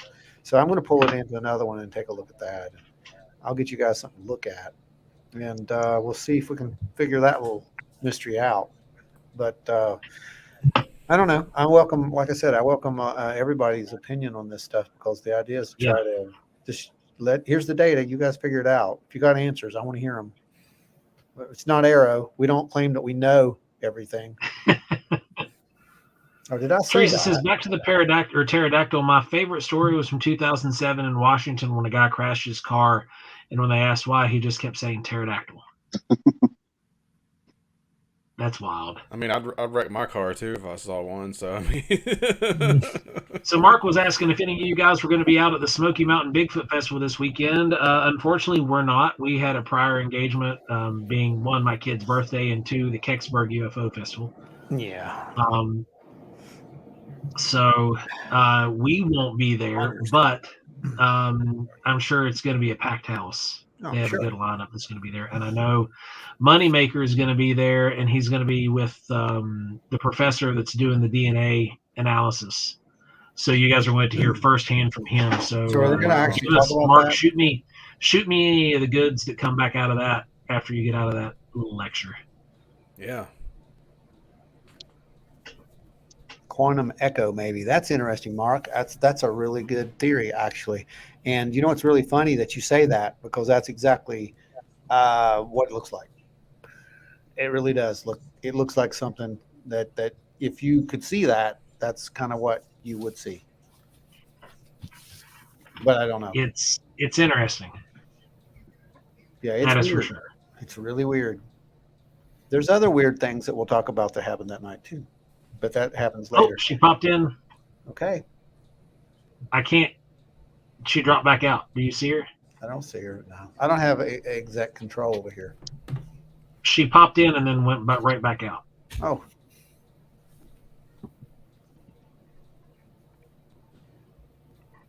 Oh. the pattern lock is degrading. Someone increased the buffer. There she is. We have her. We've beamed her aboard. What do you say, Jessica? We got you on. How you doing? I'm doing good. How are you guys? Doing great. So we've Good. told all the other stories leading up to this point, but since you were the prime witness and experiencer at the shelter, why don't you go ahead and fill everybody in on what happened there So with you? I hear an echo. hold on one Hang on. second. Mike, I Yeah. need you to turn the thing. I was hearing an echo. Yeah. Mike is watching along with me here. No, what happened was everyone else went up into the woods, and that left me alone there at the shelter. Well, about 5 minutes after sitting there in the complete dark, and the sounds I was listening, the sounds were all the same, but then I hear what sounds like stomping coming up the creek, like the splashing and little twigs of trees breaking. And I don't get scared very often, and I definitely do not run. But whatever it was sounded like it was big enough that I ran. And I thought, well, let me go into the other shelter. Well, Joe had made us a wonderful dinner there, and there was still food sitting out. So I'm thinking, I don't know that I want to be sitting next to the food. So I went and hid in my truck. It was pretty, definitely something. I don't know exactly what it was. I mean, it could have been a large animal, but I don't know. And those were the tracks that Larry went to look for. We lost them on our heart attack. And then again, tonight we learned that we were pretty far away from everybody. We did validate her experience. We did find a few tracks there where something had been walking around the creek. So, you know, that was really, really interesting. Now, Zacchaeus says elephants have woolly and mammoths as ancestors, rhinos, the woolly rhinoceros, tigers had saber-toothed tigers as prehistoric ancestors. Is Bigfoot a woolly human? That's kind of my take on it. I come from the approach that this is very likely a relic hominid. Because what I observed in the forest was far more human than ape. At least what we consider human anyway. Then did a prehistoric woolly human walk into present day like the direwolf mentioned earlier? It's very possible. You know, there's a whole bunch of stuff going on. And we've recorded a lot of it. So Andy says going to have an event about Bigfoot. He's going to get a plate. Yes, that's right. Then I like to believe that my first instinct would have been to start throwing those wieners and patties into the woods. That's what you should have done. You should have gone over there and started grabbing the food and just chucking it into the forest. Like, hey, take this and go. And I tried to use the walkie and contact you guys, but apparently one of the walkies was dead, at least when I tried to contact it. But I'll let you guys finish on that. Yeah, so I went up to we split off because initially Jessica told us that she was going to stay back, and that was we were totally cool with that because that's something I like to have done anyway. That we got somebody at base camp, and we leave a comm with them, and a comm goes with us. Well, I went up to go do the tobacco offering, and which is just one of the things that we do when we go out in the area, and we I had my comms on, and all of a sudden my comm was dead. And hers was full charge. Now they charged on the same charging dock. No, that's actually documented as well. We got that on camera. And mine was dead, and hers was not. Well, we get back into the shelter area, and suddenly mine's got full battery again. Mhm. But then it's dead again very shortly after. We haven't done anything to damage these. They're still in Yeah, we'll get to that later. That's a more interesting part of the. I've tested them a few times since then and not had any issues. But while we're sitting there, everybody's the debrief is done. Everybody's just talking and hanging out. Scott is helping me clean up, and I finally, for the first time that day, sit down. I sit down on the steps, and everybody's talking, and I'm just kind of hanging out, listening to what's going on. And all of a sudden, both of the comms light up. They're turned off, by the way. Mechanically turned off. The off switch is off, off, off. All of a sudden, in my bag, they turn themselves on. Now, actually, that happened as about the same time, actually, that we pulled the thermal out and started looking skyward, if you remember. And me and Adam were having a conversation. We were comparing notes. They're both experiencers, and we were comparing notes. And when I heard that going on, I was like, "Wait, this is exactly like what happened at Wild and Weird Con when we were the day after. When we were up there on the trail, and we got that radiation spike, and then the comms did their thing, and then 5 minutes later, we're out there looking at all these UAPs zipping around. So." I'm like, okay, well, we have a spectrum analyzer now. So I went to run and grab the spectrum analyzer, and I turned it on, and it didn't even dawn on me what I was looking at the time, because I was just like, well, that's weird, just this one little spike at the bottom. I'm like, that's kind of odd. What is that? And I look up, and it's 1.57 gigahertz, and that is really, really close, to the 1.6. That they get like Skinwalker. It doesn't matter that it's not, because it's in the exact same frequency range as a space to Earth communication. We don't know what it was. We have no clue. We're not making any kind of assumptions. We're just saying it was data. And the weird part was it stayed like that. Adam, you were standing right beside me. You saw it. It stayed like that until we kind of stopped talking about what we were talking about, and it changed. It went to 700 some megahertz. Remember that? Oh, and yeah. Then it just sit there, and it was like the 1.57 was gone. The more we talked about it, the Yeah. easier it stayed too. Yeah, it was really weird. Then it was before that. It was before that. We left the battery incident out, which was interesting. Yeah, I was hoping Pat was going to jump in here today, but he hasn't even hopped over into the comments yet. He had something going on tonight, actually. So tell about his experience with his battery. Well, first of all, you need to know Patrick is a really good skeptic. He is the guy I go to when I want things explained away, and he's usually really good at it, except for UAPs. But rocks get thrown. Yeah, well, he's got a pretty good possibility on that rock. I would like for him to have been here to go over that. So what did he say? He said that where it had been raining, we can't rule out the fact that it was a very heavy rock.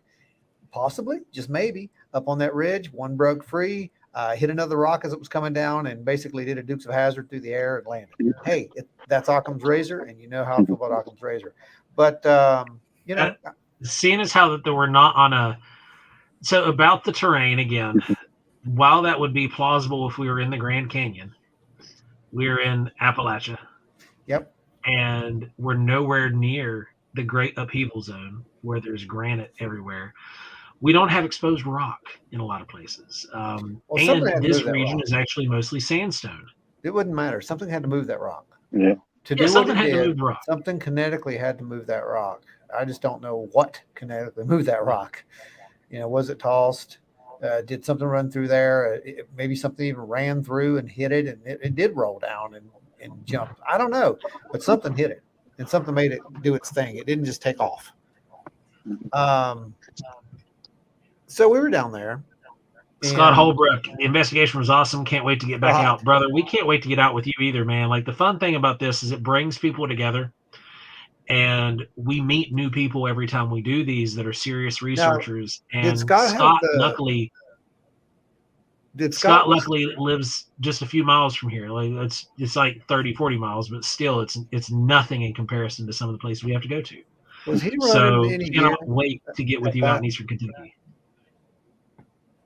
Was he running gear at that? He was, right? Yeah, He was. Yeah. he was. Is he the one that had the FLIR that didn't work or Yeah, something? he had the FLIR that didn't work. Okay, It was so the FLIR when was we- bad and it was All fully right, so charged. we and it was decided to go dead. up on the trail when you said, and it's on camera. So when you say, "Oh, the comms, it's dead," he says, "Yeah, that's what it was. My night vision is dead too, and something else was dead."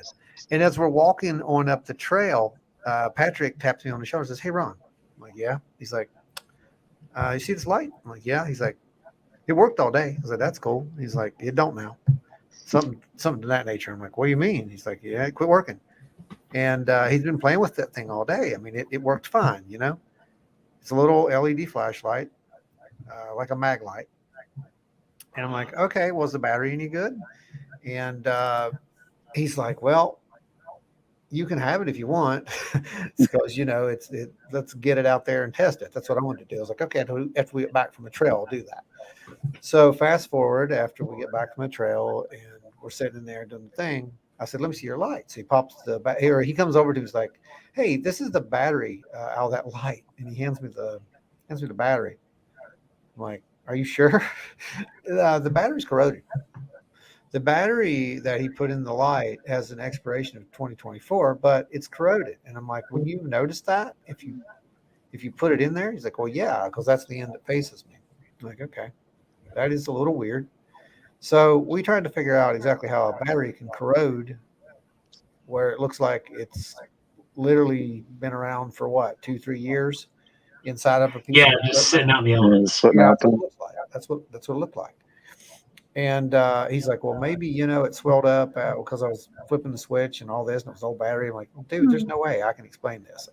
That I can't explain away at all, because I know how this happens. It's either through time or it's a chemical, there's a chemical reaction that takes place that makes it do that." Now, it gets even funnier because yesterday he says, "Hey, that light? I put a new battery in it." I'm like, "Yeah." He's like, "It still doesn't work." I'm like, "What do you mean it still doesn't work?" He's like, "Well, apparently there's some corrosion up on one of the contacts on the upper end." Now, this is the other end of the battery that didn't really have corrosion on it, by the way.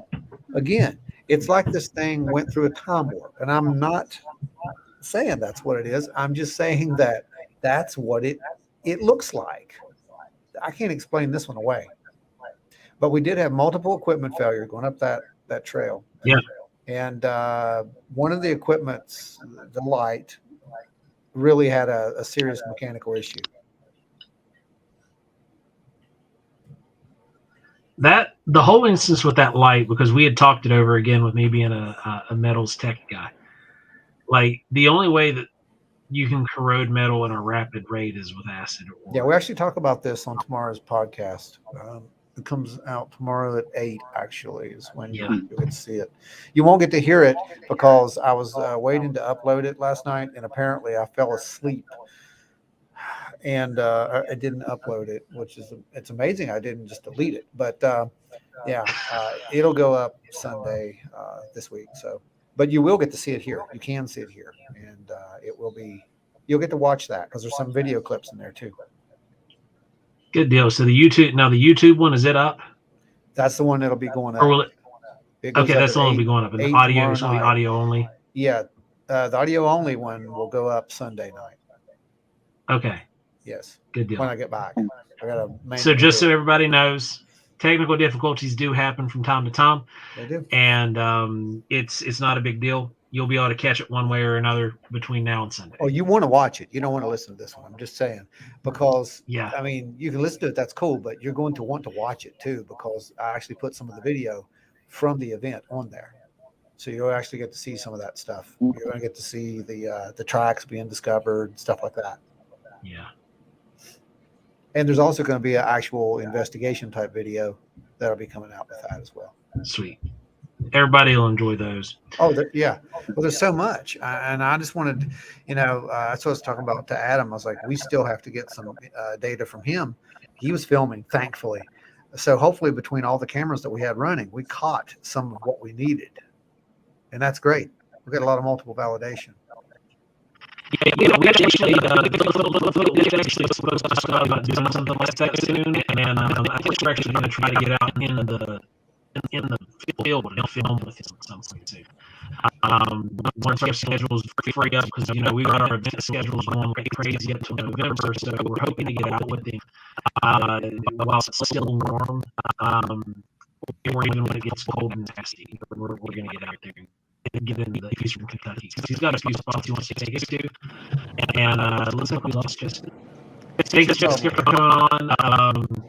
Hopefully your internet comes back and you can keep listening.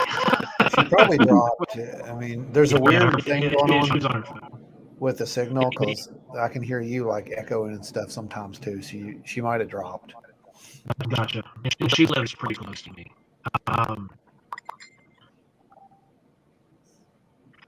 Yeah, Kelly just messaged me and said my audio is super garbled. Yeah, we've been having that issue all night. I'm going to get a new processor. I think it might be part of the problem. Yeah, I'm not getting any. I hear garble on your end, but that's me.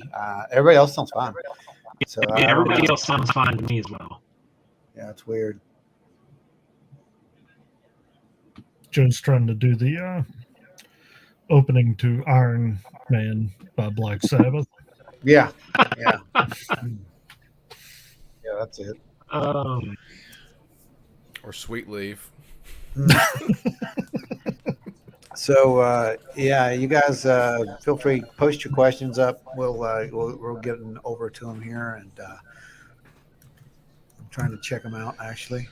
Hopefully the audio will correct itself, because StreamYard stuff should fix it. I'm hoping. But hopefully the government's not data tapping you, Joe.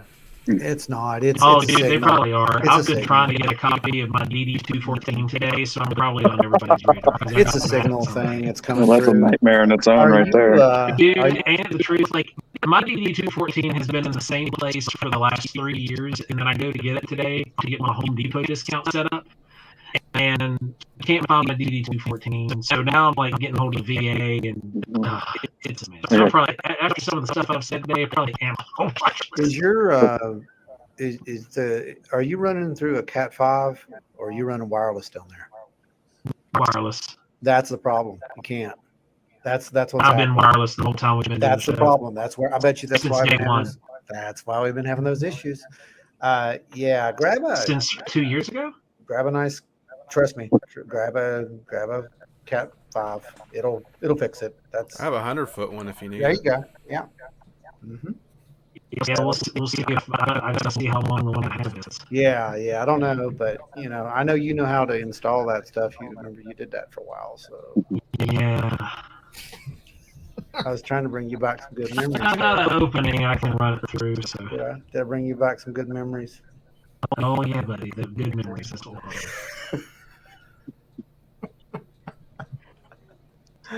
Yeah. Anyway, yeah, it was really an interesting and very eventful workshop. I think everybody had a lot of fun. Mike was asking how the prints had turned out. Yeah, we don't know yet. We were gonna about another week or so, probably, right, Joe? Probably a couple more days. Like, we'll let them know next week on the live. Next week on the live, we should have an update. Yeah, that'll be cool. Yeah, we'll update you there next week on that and let you guys see. Well, we're going to update you on all of it anyway, because I have a feeling there's a lot more data there that we really haven't, like I said, I haven't got to look at anything yet because I was pretty much immediately out of that into finishing up stuff for this. And the next 3 days I'm here. So it's going to be it's going to be a lot of work when I get back there. But I think we caught some stuff. Yeah. I just don't know what it is.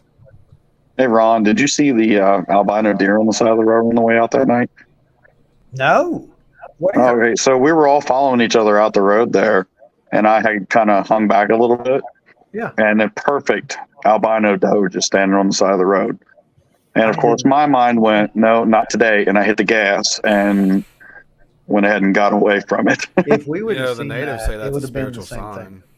Yeah, if we would have seen that, it would have probably been the same kind of thing. Like, yep. Yeah, I wasn't taking any chances on that right there. It was too perfect to stand on the side of the road.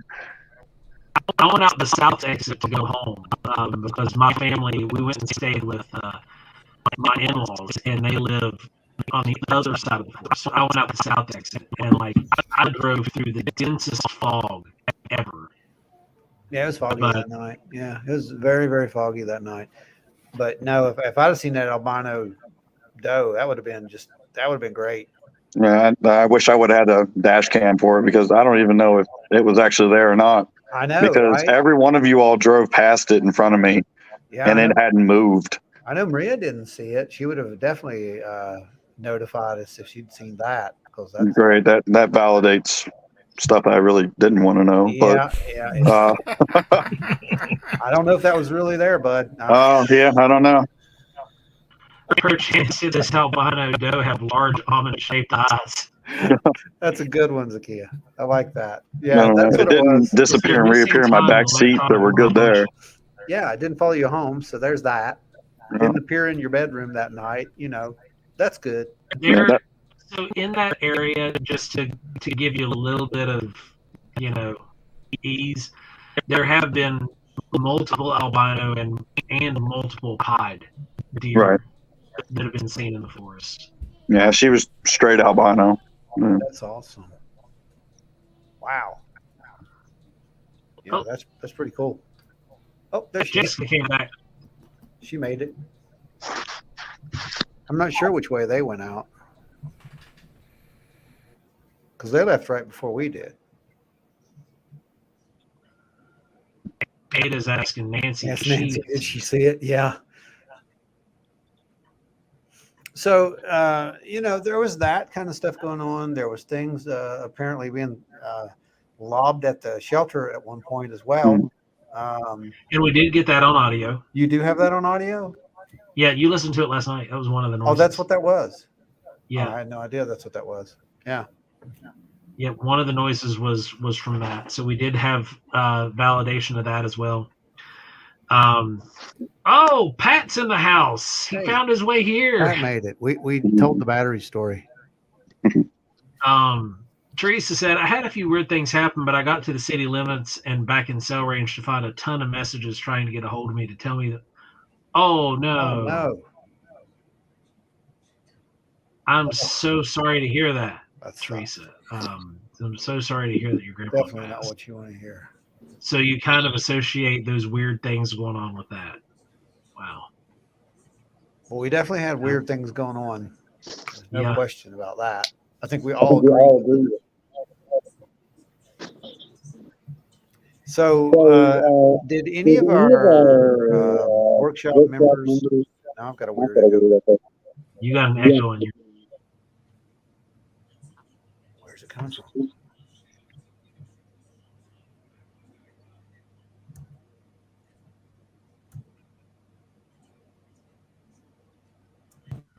Chris, if you're still with us, did your copy? I saw that the cast came out of the mold. Did it come out okay? Did it come out clean for you guys? Yeah, Yep, what she now said. Ron. Yeah, what she said. Can you hear me now? Am I Yeah, I coming can hear through? you now. Okay, good. Echo's gone? Yeah, I Yep. just heard that. As I was talking, it was echoing back. Yeah, I know what you mean. Did anyone out there have any weird experiences following the workshop? That's what I want to know now.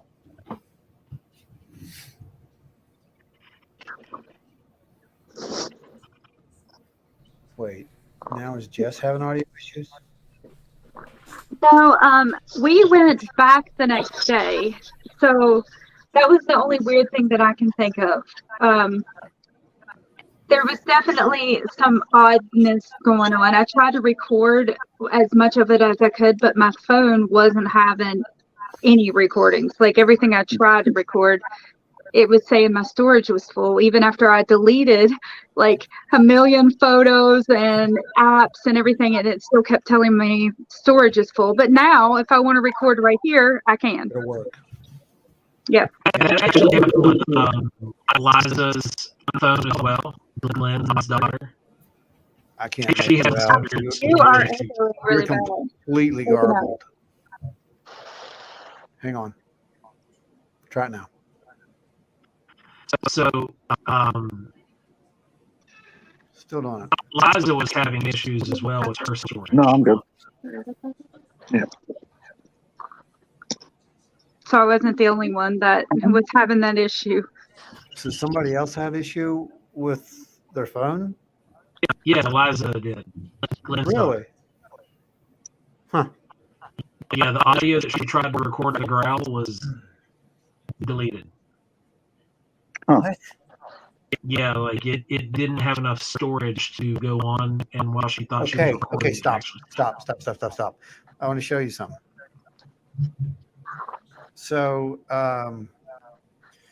we got the app we use to watch the thermal with, right? T-Vision. T-Vision. So when I had I let Adam use it to look at the sky while I was over there examining the battery and stuff, or not the battery, the comms. And here is what he caught. He caught a couple of things moving around out there, but I'm pretty sure they're birds, they're bats. They're easy to explain away. It's not our normal guys. This isn't, I don't think it's what, But what's funny is I wanted to download this, and I hit this little button here. If I hit this, it usually just downloads it. But look, this is what I get. It says Error message. it won't. It says that I can't download it because it's too long. It's not too long. I've had like massively long things on here that you can download, but I can't download this thermal of the sky that he took. Now you figure that one out, because I'm at a loss. I can't get it off the phone to put it on anything to analyze it. And that night, I really, really wanted to record the sounds that I was hearing in the creek.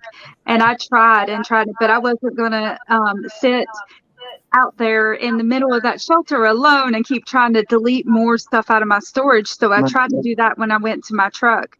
And I got rid of anything that wasn't useful. And it still kept telling me your storage is full. Yeah, that's the same thing with this. I went and checked my the storage. I thought that, oh, well, maybe it has something with that. Nope, it's not that. Because what it does is it takes it off the T-Vision. See, it's on the phone. It's in their, basically in their packet. It's in their app. And then you hit the little download and it puts it into your phone app where you can actually go in and access it. And, and I can mail it to myself or whatever I need to do. I can't get it off the phone. It's not coming off the phone because it's only visible in T-Vision. That's it. Never seen that error before. And this Maybe is there's a firmware update. Never had that issue before, period. I could probably run it right now and that wouldn't happen. That's the weird part. Well, give it a shot. I mean, we've had, look at what we did at, the site up there. In here for I got that whole thing when you were down in the valley. Remember when you were down in the valley on the third day when we went down there and tried to recreate the sighting, the height comparison of whatever was down there with the thermal? I got that whole incident on there. Mhm. That's almost 16 minutes. This is only 11 minutes long. Huh. Yeah, that's what I said. Maybe check the firmware. If the app updated and the thermal needs a firmware update, we might check that. I'm just looking Wait, at did possible she have an issue things too? there. Now, Teresa's saying that my storage said it was full during the workshop too, but it was fine later. I just thought my new phone How many does storage that make? was Wait, the old this is one. It never all right. occurred to me That's 4 that right there there. may be a That's correlation. 4 people who had a data issue on on the site. Now what? That's weird. That's beyond an anomaly now. Yeah, that's way beyond an anomaly. Yeah, we need to definitely make sure that we try to figure this one out. And what's really weird with us is, this particular file here that I showed you, that's the one where we were receiving at that time the 1.57 gigahertz. Just to let you know. Ada Cox Really right after that. said her storage was full at the work. Ada's storage was full too. No issue. So we've got over 5 people now who's saying that as they were there, they couldn't record because their storage was full. Is that what I'm hearing? Hey, Ron, isn't that the frequency on Skinwalker Ranch? People's phones also start Yeah. going haywire. Yeah, it is. That's That could so be the I'm same asking thing. a question now without jumping to anything. How many people experience technical issues with their phones that we know of? I want to know exact numbers now. That's why I stopped taking pictures. Yeah, I see that. Teresa. Holy crap, guys. Are you serious? That's something. Yeah.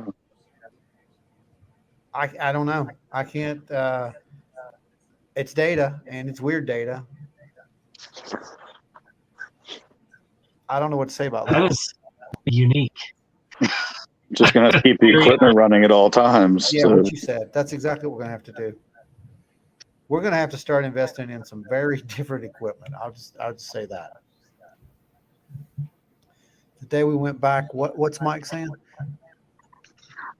When we went back, there Yeah. was definitely some other anomalies that I don't know because, like, I'm not an experienced, going out into the woods and doing that kind of thing.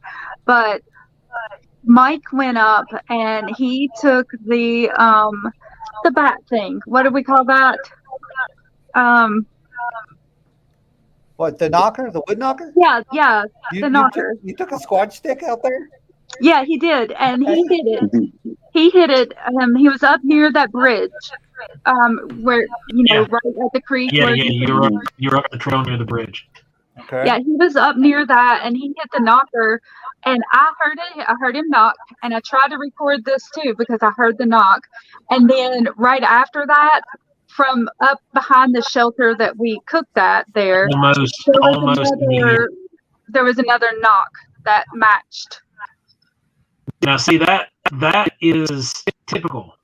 Like if you're out there being a provocateur with the wood knocks, it is normally the response time you're going to make a knock, and then moments later you will get a response. Okay, so we did, So what and happened then with the phone?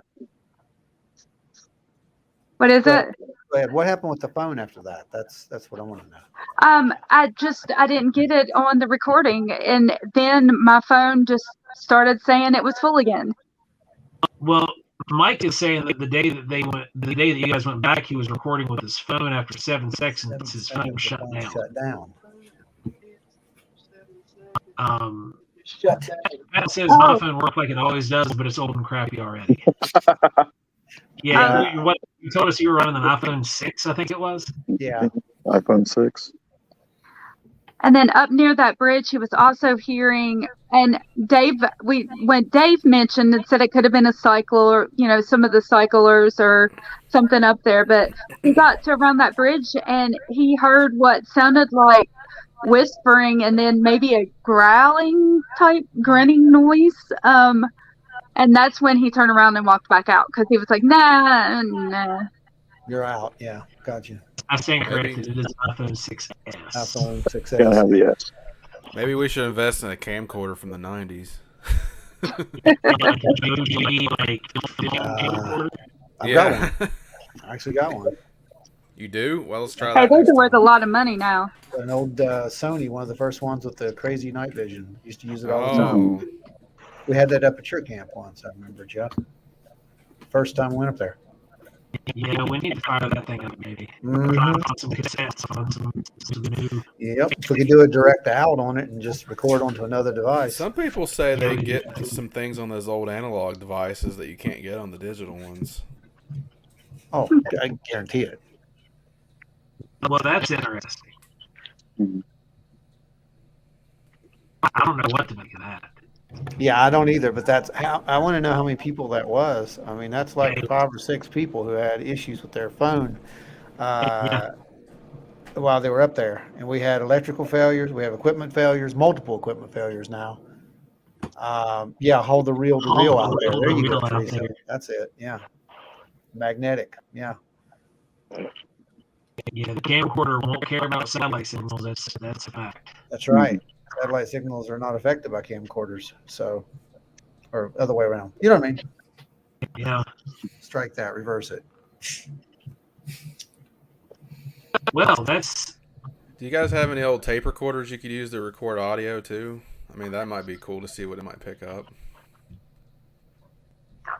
I don't have a tape audio recorder. I have the ability to play it, but I don't have the ability to record. Like the ones that take the little tiny tapes. Yeah, like mini cassette recorder. I used to have one, but I don't know Now where this it's at now. Pat brings up a good storage. idea that maybe the storage issues are really power issues because these phones are using solid state storage. Mm.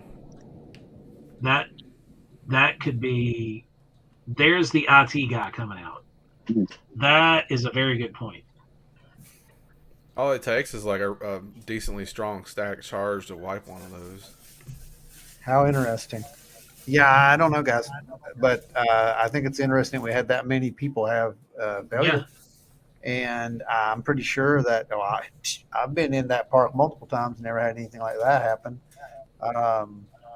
Especially with that many people having the same thing happen. We got to look at that for what it is. That's data. I know it's uncomfortable data, but it is data. So, Did Has anyone anybody out there got any questions or comments? Did anyone there happen to be able to record anything and actually get a decent video, like with their phones? Well, we were running multiple video cameras and we got a lot of footage, and we were running multiple audio recorders. I'm curious now to see what this thing got back at the shelter. I haven't listened to any of the stuff from the Phasm Cam yet, not fully. So I just went through there and pulled a couple of little clips for our podcast episode for tomorrow night. But that's it. I have not gone through and did the full, strip the audio out, listen, filtration, all that stuff yet. So that'll be when I get back. I got one video from right after the tree falling that I want to get blown up so I can actually look at it, because I swear there's movement through some of the spots up there and I just can't make out what it is. Yeah, we can totally We'll do keep that. us posted on that end once we're able to review it all. Yeah, we can totally do that. Just get the clip and yeah, you can just send probably us the enhance video that. and we can blow it up. See what's there. For sure. Well, I'm impressed, guys. That's new stuff. New stuff for me. Good job. Yeah, that's something. Yeah, that right there, my friend. That's how the collective works. That's what it is. Yeah. What it is. And question everything. Yeah. Literally. Question everything, absolutely. Yep. Well, again, we want to thank everybody, all of our super chatters out there, the executive producers, and the assistant director over here that we've got with Adam Good and Larry on deck, and then Teresa sending out a super chat earlier, followed up by Mr. James Boggs.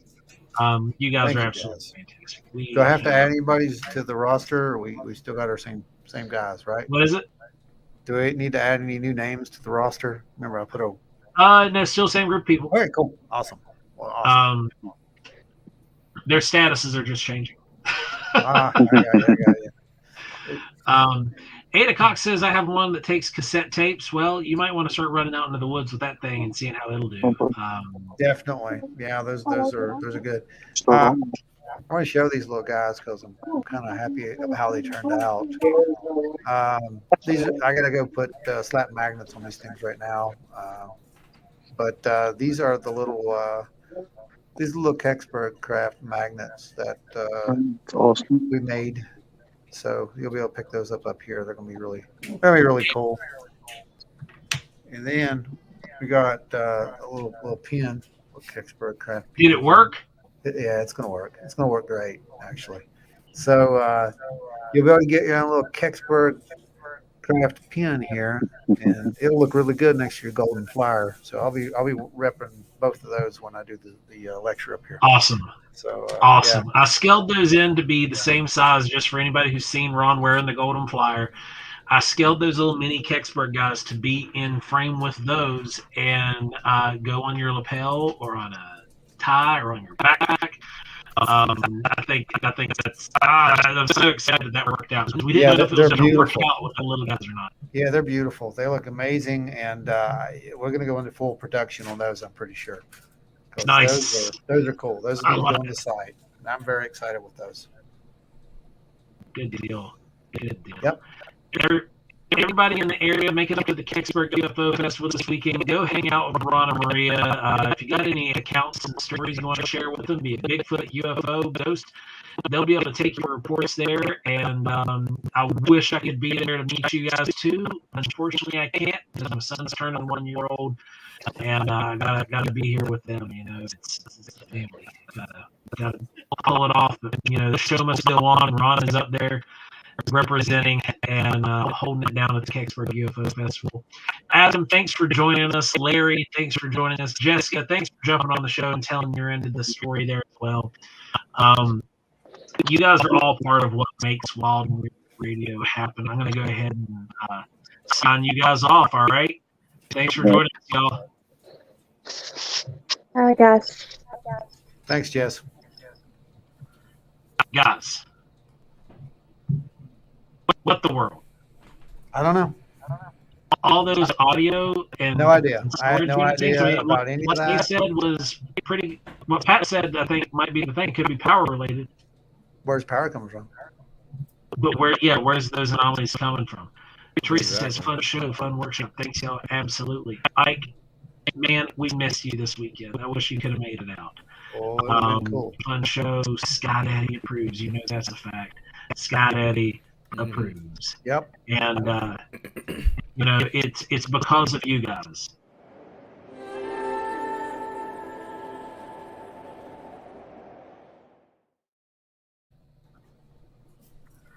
You guys are all part of what makes this show everything that it is. Thank you so much for hanging out with us. Ron, I hope you have a blast up there at Kecksburg. Fill me in on anything that fun happens, man. Brandon? Oh, for sure. You guys are more than welcome to come down to the birthday party on Saturday.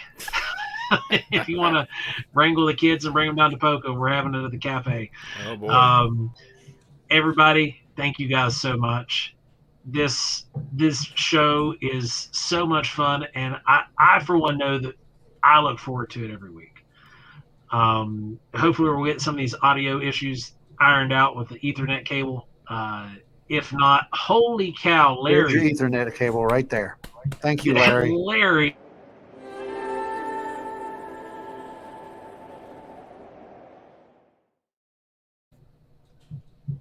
Keeping it free. That's absolutely right, Larry. I appreciate you so much, brother.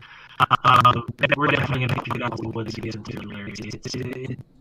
I'm telling you, these workshops are where it's at, man. We love doing these workshops. We love being able to get out there with you guys.